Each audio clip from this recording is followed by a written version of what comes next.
Good day, Mom. This is my poem.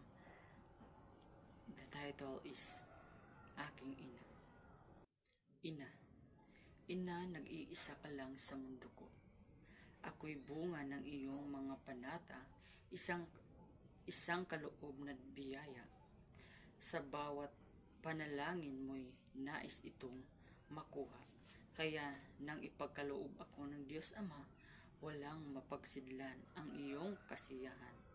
Sapagkat ako ang regalo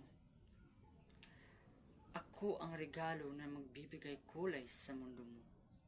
Aking ina, lubos akong nagalak na makilala ka. 9 na buwan mo akong dinala, inalagaan, inalayan ng mga kanta, binasahan ng mga librong kay ganda.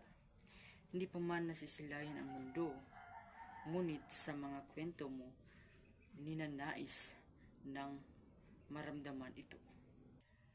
Hanggang sa dumating ang araw na parehas nating hinihintay, kung saan masisilayan ko ang mundo.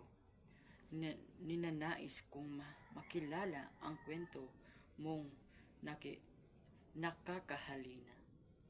Lubos ang nararamdaman mong saya, nang sa wakas ako'y nasisilayan at nahahawakan mo na.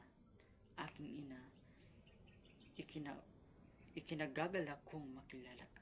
Mga oras na di ka makampante, iyak at aking hikbi, nagpapataranta sa iyong mga gawi.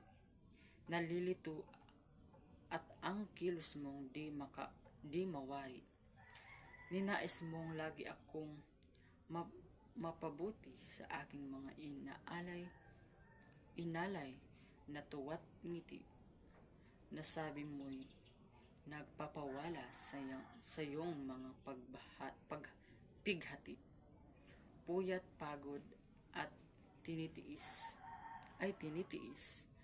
mabigay lamang ang aking mga nais.